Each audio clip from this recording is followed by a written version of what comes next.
Pat, we're just down here in the gym. Brian's obviously doing one of his workouts. How is he looking, or how's he doing? He's in great shape now. I mean, we've got 2 weeks, this week and next week before he travels to Panama, and then he'll have a further week of training in Panama. He'll taper off there. We've sparring arranged, or rather, Bernardo Checa, his coach, who's from Panama originally, as you know.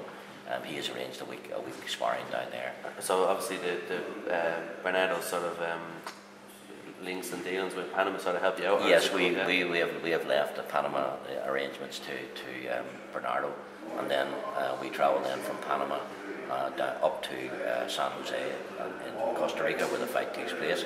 We travel there on the 25th, and the fight's on the 30th. So it gives us plenty of time to acclimatise and get used to the heat and humidity.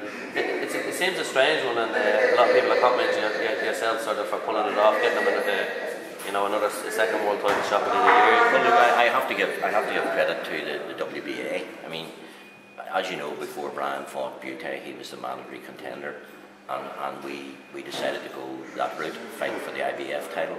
Now, thankfully, the WBA didn't take any exception. They appreciated, the notice we gave them. Yeah.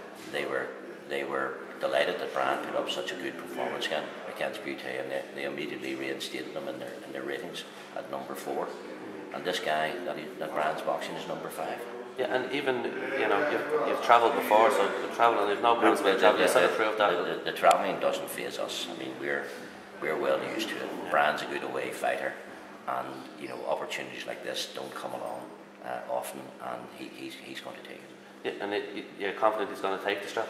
Look, Brian, we believe that the experience in Montreal, albeit he lost, we believe that he's a better fighter for it, and he'll prove it on the night. And do you think he proved even to like you said, the WBA recognised he done well on the night? He proved to the world that he is at the world level and he deserves to be there? Yeah, I mean, he's at that level. I mean, he's number 4 in the WBA. He's number 8 in the IBF. He's number 9 in the WBC. He's a top 10 fighter, and he's worthy of a world title shot.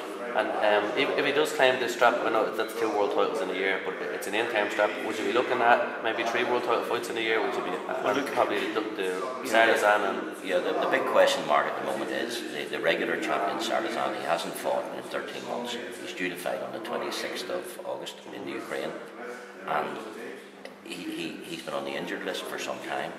And if for any reason he doesn't fight, like we'll be pushing for Brian wins the interim title, we'll be pushing for Brian to get recognition as the regular champion.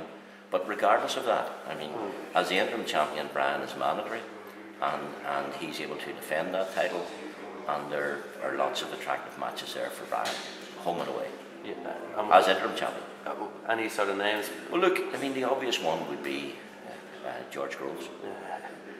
And have you any talk read that? Or? No. I mean, it's premature to look ahead.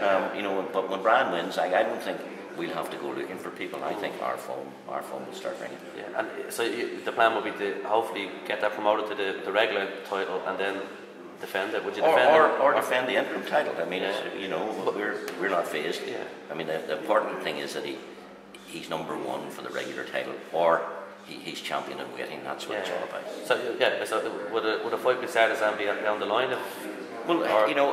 That could be part of the deal. They could say, look, we'll ask Sardazan to step aside, or we'll make him step aside. We'll declare Brian the regular champion, and Brian, can defend the title. But part of the deal is that eventually he'll fight Sardazan. We would agree to that. And just on a personal note, are you looking at it to stay on in boxing? I know Brian's probably coming to the tail end of his career. Are you looking at any other prospects? Or? Well, look, there's always someone out there whom we would be interested in.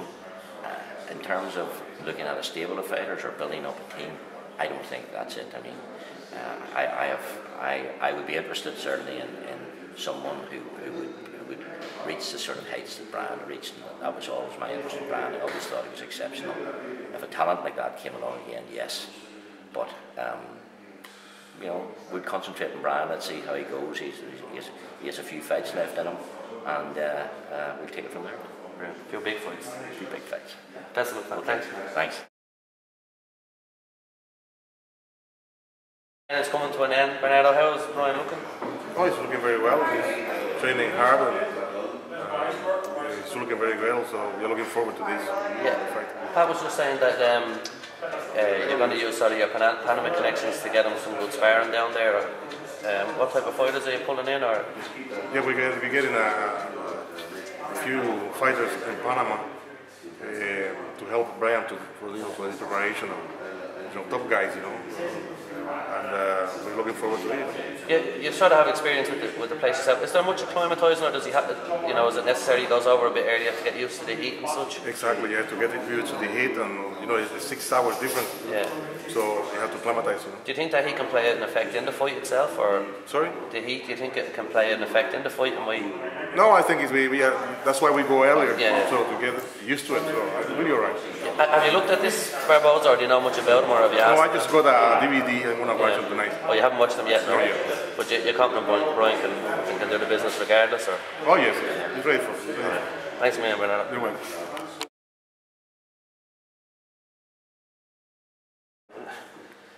Obviously, it's probably a week before you travel. How was training camp going? It's going really good now so far. So the rank's just coming up to speed now. Still there's 2 more hard weeks, taking a week hard week here and then a hard week over to finish, and then we run up the week they fight. So that's everything's on course now. Do you know what sort of plan for you when you go over there? Yeah, I've planned Bernardo because he's from Panama. He's good connections. So he set up a gym, set up a sparring partner. So it just been matter of really just moving from here and getting stuck back into the game. Have you done sparring here as well? I've done sparring here, yeah. With Barboza in mind, do you know much about him, or? Not too much. He's only one of his fights on YouTube. I haven't seen any of his fights yet, but I know he's kind of South American and small. He's been against a couple of good fighters, even though his record is I'm the more experienced fighter, but he's been some good guys. He's been against St. Pascal. Yeah. He's been in, so he's. Even though people say he's fought a lighter weight, he's fought the heavy weight as well than me, so I think somewhere in between. You have to make sure I just think he's going to be at his best. That's going to be a comfortable weight for him. Yeah. He's about my height, probably an inch smaller, so he's big enough to be a super middle. And some people are even just saying he's basically campaigned at middleweight, and you're going from, I suppose, fighting Lucian Boot to being underdog now to being favourite in a world title fight. Well, I don't really think that though, but I always say you expect unexpected from everybody. That's a thing. It's a guy who's fighting. It's conditions that I've never been to before. I've been in Florida training camps. It's very tough in the heat. You heard Carl Frat said about his last fight about the humidity was such a problem. So it's all kind of things you have to overcome too. So as far as I'm concerned, you don't get world titles away, they're hard to come by. Yeah, and just on that, you were saying the humidity and the conditions thing, but you've travelled before, and I've travelled before, fingers crossed it's indoors and they keep the air conditioning on and what have you. It's just one of the things you have to be just ready for everything. I always think you think the worst of people, they'll do the worst on you, and then if it's better, you're ready for it. But obviously, fighting Lucian Boot and doing so well against them, and even in that atmosphere and that level.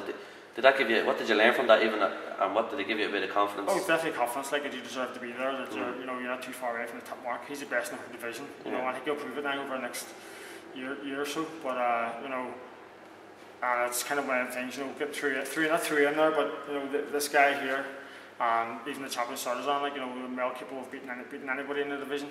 After the display I did against BT, even fighting BT again, what it's done is given a lot more self-belief. And he was fairly complimentary of you afterwards as well. Yeah, because I knew you inside, it's different from the outside watching, but inside, what's going on inside the 2 fighters.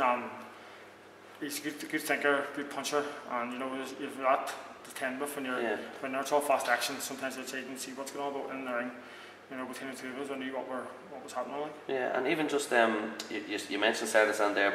Pat was saying that they don't know what the sort of situation with him is. Yeah. If you win this belt, do you go for Sartazan, or are you hoping that it's instead of interim, you're promoted to regular champion? Well, it doesn't matter. That's the way it was at Cleverly.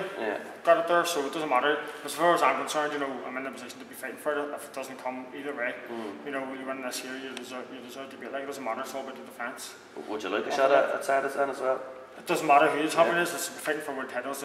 It's a big thing at the minute now. It's all about paydays and big fights. Yeah, and even just you have a potential of having 3 world title fights in a year. 2 is amazing as it is. Yeah. What does it mean to you, just in terms of fighting for a world title? And does it mean a little bit more because you've been campaigning so long? And it's great because I've had so much bad luck and so much to contend with as well.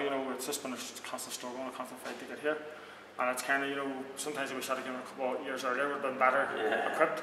But I'm making the most of what I've got now, and I'm enjoying everything more, training harder, and just going for it more or less. Yeah, and just probably a word for Pat. Like Costa Rica, it seems a strange situation for everybody. He keeps pulling the big fights out of the bag for you, doesn't he? Yeah, well, he works tirelessly behind the scenes. Like, I mean, the good thing about Pat as well, he's a love for the sport. He's not in it for gain or anything like that. It's out of love, you know. I call him kind of my Jai Maguire. Yeah. So he is, you know, it's that kind of relationship between the two of us. And John Rooney as well, who's always our guard. You know, I have a great team behind me. I have a couple of good friends that help me training and stuff, personal trainers and stuff. So I feel like I'm the best I've been for a while now. And it's coming good because I had a wee injury there, so I've kind of had to start from scratch again. Yeah. But I feel like I'm catching up where I was. Yeah. I'm looking forward. And if I win this, I'll be in great shape for a defence. And even at that, like again, coming to the tail end of your career, just one last question: like, what are the long-term ambitions? Like, is it win this and then take a fight at a time, or? I think if I did, well, that's all you can do. In my division, there's big opportunities coming in the Super 6. You know, I think a big one everybody was talking about as well would be a rematch with Frats or something like that there. If I was able to be a world title, he had his hands on a world title, or he won the Super 6, something like that there.